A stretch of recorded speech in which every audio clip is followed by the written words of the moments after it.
Okay, so let's review the latest news on minimally invasive procedures and aesthetic medicine this month.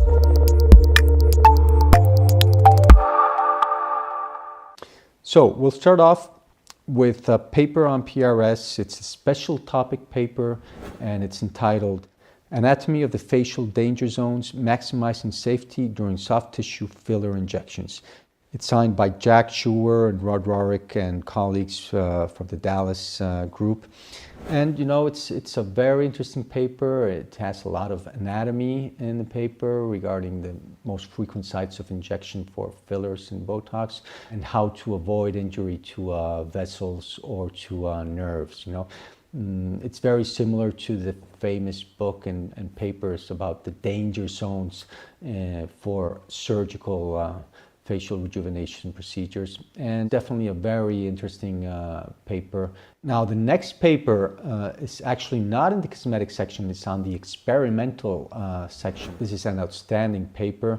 The title is Mechanical Micronization of Lipoaspirates, Squeeze and Emulsification Techniques. It's signed by Mashiko and Yoshimura and colleagues from Japan, and they describe what they call a minimal manipulation procedure, which can condense the tissue by selectively removing adipocytes without damaging key components such as adipose-derived stromal cells and endothelial cells. And moving on to ASJ, actually in the oculoplastic section, but definitely a minimally invasive technique. The paper by Alessandro Gennai and colleagues is entitled Skin Rejuvenation and Volume Enhancement with the Microsuperficial Enhanced Fluid Fat Injection for Skin Aging of the Periocular and Perioral Regions. Again, the authors claim that they get good results in terms of regeneration of the skin with this fluid fat injection. And they consider their technique what they call a lump-free skin rejuvenation and voluminizing procedure.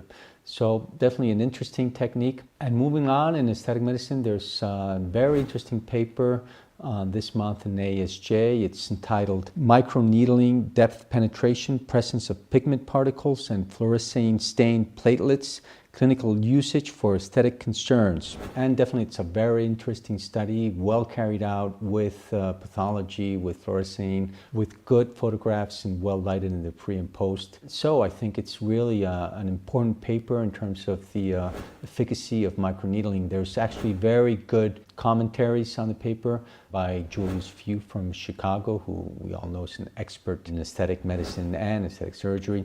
And the other one by none other than Des Fernandez, who is, one of the pioneers of microneedling. His landmark paper on PRS on microneedling was one of the first to show, even with pathology specimens, the increase. And that's all. That's all for minimally invasive procedures and aesthetic medicine for this month.